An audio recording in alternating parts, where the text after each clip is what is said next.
Hello friends, कैसे हो आप सब। उम्मीद करता हूँ आप अच्छे होंगे। तो फ्रेंड्स, आज का वीडियो स्टार्ट करते हैं, ठीक है। और आज का टॉपिक है investment fluctuation reserve. Investment fluctuation reserve आज पढ़ेंगे आज, ठीक है। इसके पहले वाली वीडियो में हमने WCR वर्कमैन कंपनसेशन रिजर्व पढ़ चुके हैं। अब इस वीडियो में इन्वेस्टमेंट फ्लक्चुएशन रिजर्व पढ़ेंगे, ठीक है। तो ये रिजर्व होता क्या है, आखिर कहाँ होता है, कहाँ पर मिलता है ये रिजर्व। तो गाइज, ये रिजर्व भी एक बैलेंस शीट होती है। एसेट साइड होता है जो डेबिट साइड होता है, एक क्रेडिट साइड होता है जो लाइबिलिटी साइड होता है। तो लाइबिलिटी साइड पर जैसे कि वर्कमैन कंपनसेशन रिजर्व हमने देखा था, वो भी लाइबिलिटी साइड पर पाया जाता है। तो इसी तरीके से इन्वेस्टमेंट फ्लक्चुएशन रिजर्व ये भी लाइबिलिटी पर होता है, ठीक है। लाइबिलिटी साइड पर होता है, क्रेडिट साइड में इन्वेस्टमेंट फ्लक्चुएशन रिजर्व, ठीक है। तो इसकी एंट्रीज कुछ देख लेते हैं।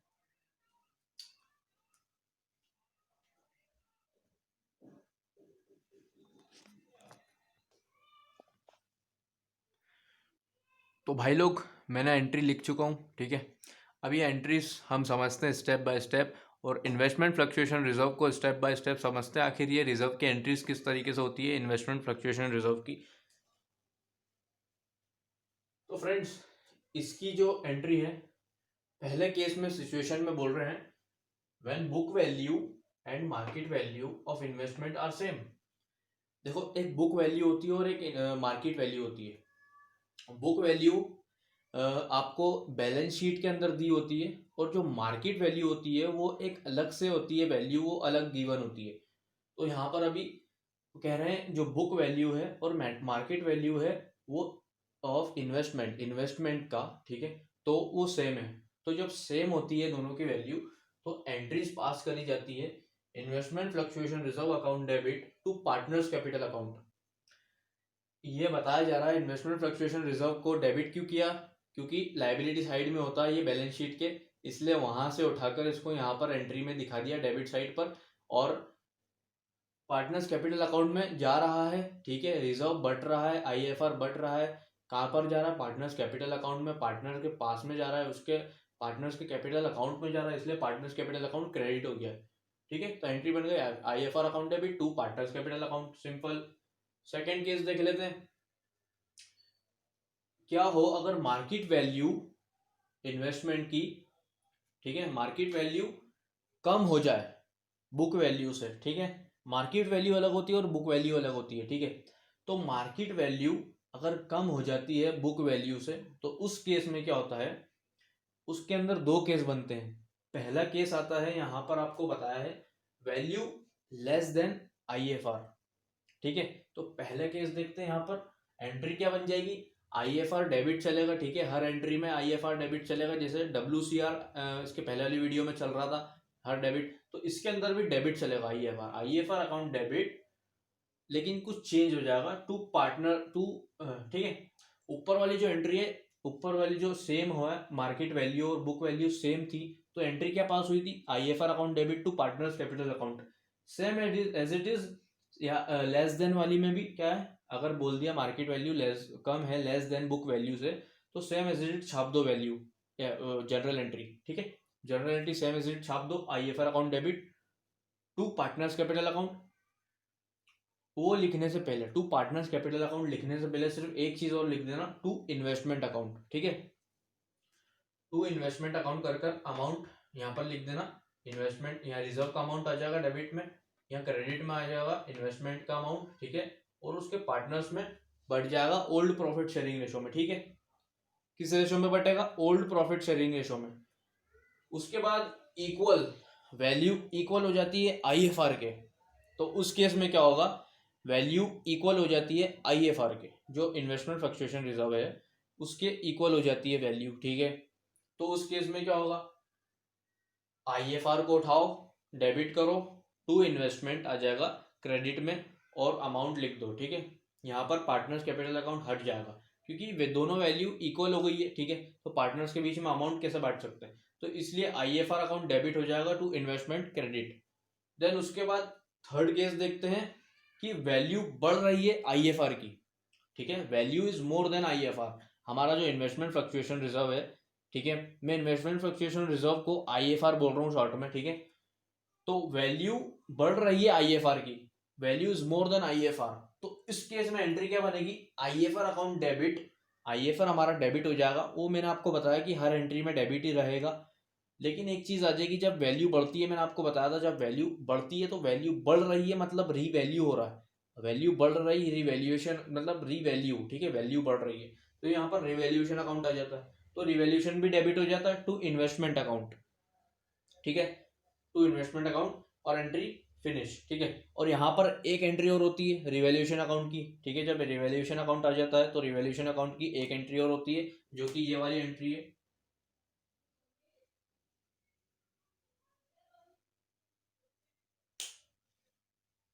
ठीक है, जो कि ये वाली entry partners capital account debit to revaluation account, मतलब दिखाया जा रहा है कि जो पार्टनर कैपिटल है वो डेबिट हो चुके हैं और जो रिवैल्यूएशन अकाउंट है वो क्रेडिट हो चुका है और अमाउंट बढ़ चुका है। तो ये एंट्रीज कुछ थी, तो आप चाहो तो इसको स्क्रीनशॉट ले लो या फिर इसको नोट कर लो, ठीक है।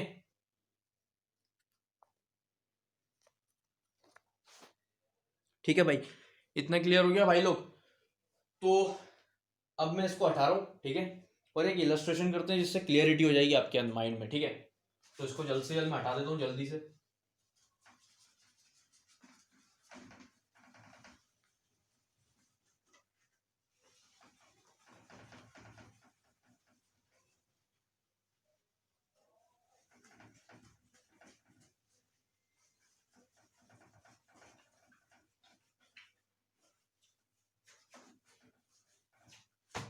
तो भाई लोग ये चेंज हटा दिया मैंने, क्लीन कर दिया। अब एक इलस्ट्रेशन देख लेते हैं। इलस्ट्रेशन के अंदर बोल रहे हैं कि तीन पार्टनर है ABC, ठीक है, और उनके जो रेशोज दे रखे हैं, एक ओल्ड रेशो दे रखा है और न्यू रेशो दे रखा है, ठीक है, और एक बैलेंस शीट दे रखी है। बैलेंस शीट के अंदर लाइबिलिटी साइड पर रिजर्व होता है, ठीक है, आपको पता है, तो लाइबिलिटी साइड पर रिजर्व दे रखा है और इन्वेस्टमेंट की वैल्यू दे रखी है। तो इन्वेस्टमेंट की वैल्यू कहाँ पर होगी? एसेट साइड में। एसेट साइड पर इन्वेस्टमेंट की वैल्यू होगी रियल वाली, और जो रिजर्व की वैल्यू है वो क्रेडिट साइड मतलब लाइबिलिटी साइड पर होगी। तो लाइबिलिटी साइड पर जो अमाउंट है रिजर्व का वो हमें दे रखा है 18,000, रिजर्व का अमाउंट दे रखा है, और इन्वेस्टमेंट जो है उसका अमाउंट हमें दे रखा है 2 लाख, ठीक है। तो इसके अंदर कुछ केस दे रखे हैं, तो स्टेप बाय स्टेप मैं एक एक केस लिख रहा हूँ, ठीक है, तो उस केस को हम सॉल्व करेंगे और समझेंगे।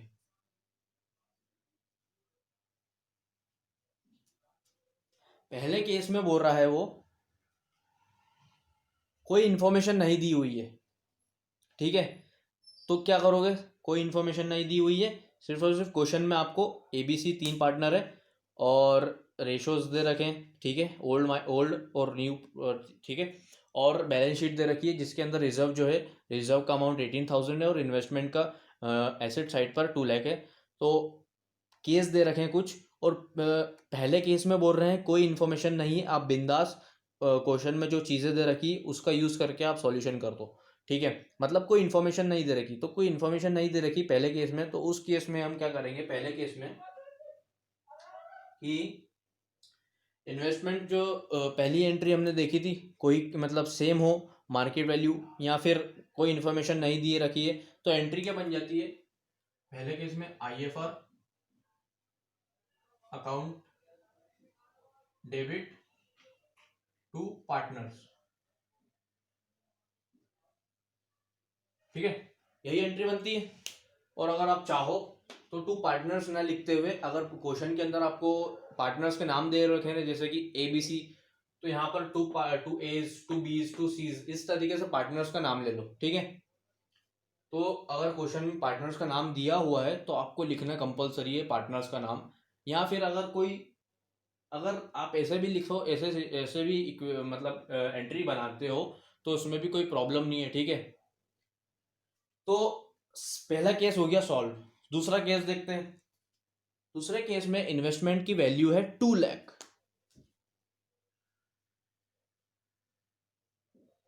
दूसरा केस जो है उसके अंदर इन्वेस्टमेंट जो है 2 लाख का है। अब आप बैलेंस शीट देखो तो बैलेंस शीट के अंदर एसेट साइड में जो इन्वेस्टमेंट दिया हुआ है वो भी 2 लाख का है, और केस के अंदर जो वैल्यू दे रखी वो भी 2 लाख है, मतलब दोनों चीज़ें इक्वल है, सेम है। तो सेम एज इट इज जो हमने यहाँ पर ये वाली एंट्री की है IFR account debit to partners capital account, same as it is second case में भी वही एंट्री आ जाएगी, कोई चेंज नहीं है, ठीक है। मतलब अमाउंट में कोई चेंज नहीं है। अब थर्ड केस देखते हैं।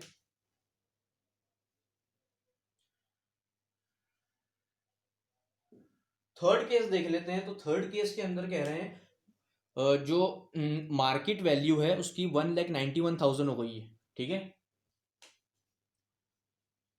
मार्केट वैल्यू 1,91,000 हो गई है और जो इन्वेस्टमेंट की वैल्यू है वो कितनी दे रखी, 2 lakh.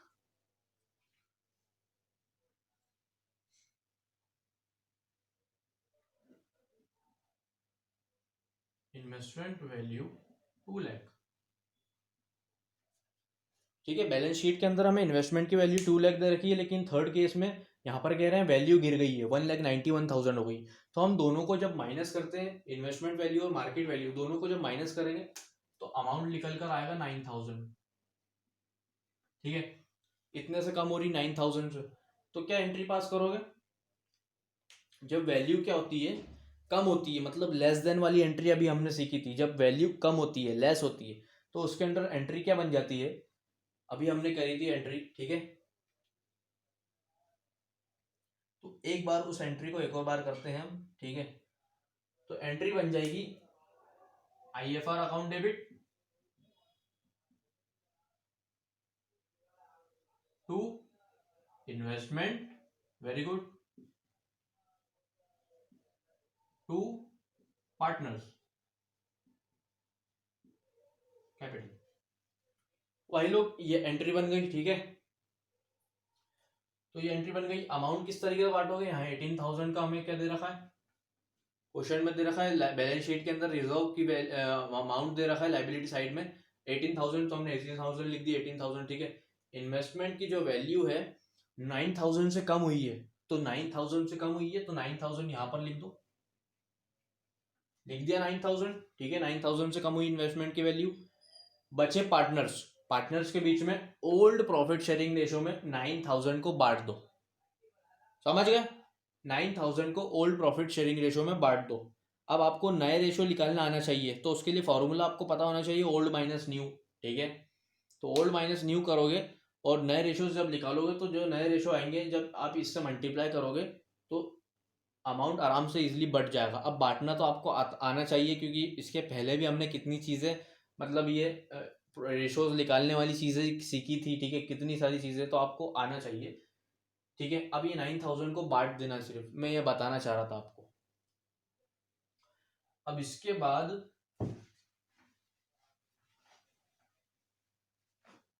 Fourth case, fourth case देख लेते हैं। तो भाई लोग फोर्थ केस में बोल रहा है 2,18,000 हो गई मार्केट वैल्यू, मार्केट वैल्यू 2,18,000 हो गई और इन्वेस्टमेंट वैल्यू 2 लाख है, ठीक है। मार्केट वैल्यू 2,18,000 हो गई है और इन्वेस्टमेंट वैल्यू 2 लाख है। तो कितने से बढ़ गई वैल्यू, 18,000 रुपए से बढ़ गई वैल्यू।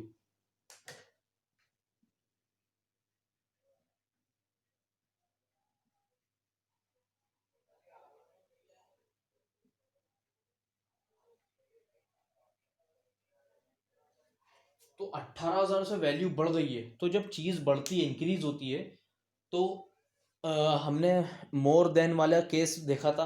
तो मोर देन वाले केस में क्या होता है, मतलब वैल्यू वैल्यू वैल्यू वैल्यू पर ध्यान देना। मोर देन मतलब वैल्यू बढ़ रही है तो रिवैल्यूएशन हो रहा है, मतलब वैल्यू बढ़ रही है तो रिवैल्यूएशन भी आएगा।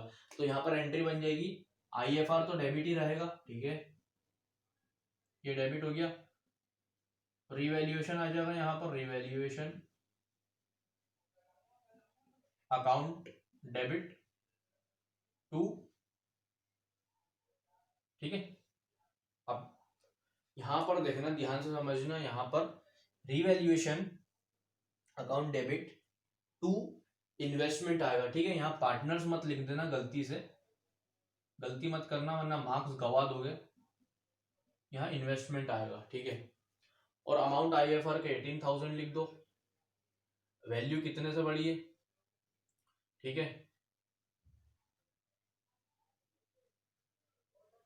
अमाउंट, ठीक है, लिख दो। तो ये एंट्री भी हो गई केस 4 की, मेरे को बताने की जरूरत नहीं है, बहुत सिंपल है। तो केस 5 देख लेते हैं जो कि लास्ट केस है, ठीक है, और इलस्ट्रेशन फिनिश करते हैं। केस 5, केस 5 के अंदर कह रहा है जो मार्केट वैल्यू है वो 1,73,000 हो गई है। मार्केट वैल्यू 1,73,000 और जो इन्वेस्टमेंट वैल्यू है वो 2 लाख है। इन्वेस्टमेंट वैल्यू 2 लाख है और मार्केट वैल्यू 1,73,000 हो गई है। तो कितने से कम हो गई है वैल्यू? तो यहां पर हम क्या करेंगे, दोनों को जब माइनस करेंगे तो माइनस करने पर क्या आंसर आएगा? 27,000 डिक्रीज, 27,000 से डिक्रीज हो गई है अमाउंट की वैल्यू, ठीक है। ये हो गया हमारा केस 5। क्या हुआ? 27,000 से वैल्यू कम हो गई, ये केस 5 हो गया। तो 27,000 से वैल्यू कम हो गई, एंट्री क्या बन जाएगी? वैल्यू जब कम होती है, हमने ऊपर एंट्री बनाई थी, यहाँ पर वैल्यू कम हुई है, डिक्रीज हुई है 9,000 से, यहाँ पर एंट्री बनी थी, IFR डेबिट ही रहेगा, ठीक है। बस यहाँ पर आ जाएगा, एक चीज आ जाएगी 2, ठीक है। यहाँ पर एक चीज आ जाएगी रिवैल्यूएशन अकाउंट।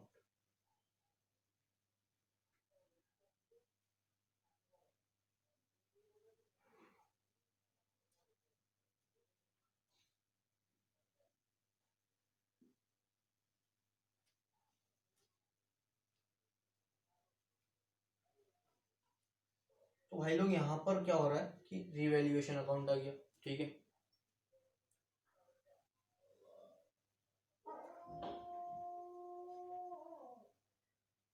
एक केस, ठीक है, ये 5th केस था। तो एंट्री आप समझ गए होंगे क्या एंट्री बनेगी, बुक के अंदर भी आपको एंट्री दे रखी है, ठीक है। तो इलस्ट्रेशन हम फिनिश कर चुके हैं,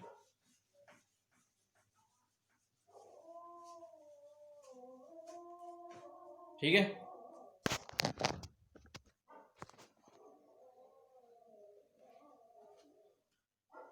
तो भाई लोग आज हमने इन्वेस्टमेंट फ्लक्चुएशन रिजर्व भी टॉपिक फिनिश कर दिया है और अच्छे से समझा, बिल्कुल जैसे इसके पहले वाली वीडियो में आराम से समझा था, ठीक है।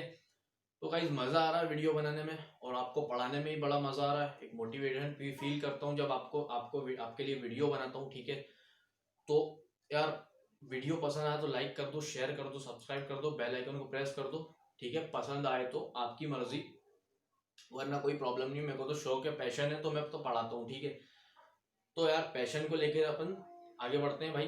तो आज का वीडियो कैसा लगा बताना कमेंट में, ठीक है। थैंक्स फॉर वॉचिंग, और आने वाला वीडियो मिस ना हो तो बेल आइकन प्रेस कर देना, क्योंकि आने वाला जो टॉपिक है वो थोड़ा सा इम्पोर्टेंट है, तो उसको समझने में थोड़ा और अच्छा मजा आएगा, ठीक है। एंट्रीज और अच्छी होगी, इंटरेस्टिंग बना देंगे हम, पढ़ाई को बिल्कुल इंटरेस्टिंग बना देंगे, इजी बना देंगे। तो थैंक्स फॉर वॉचिंग।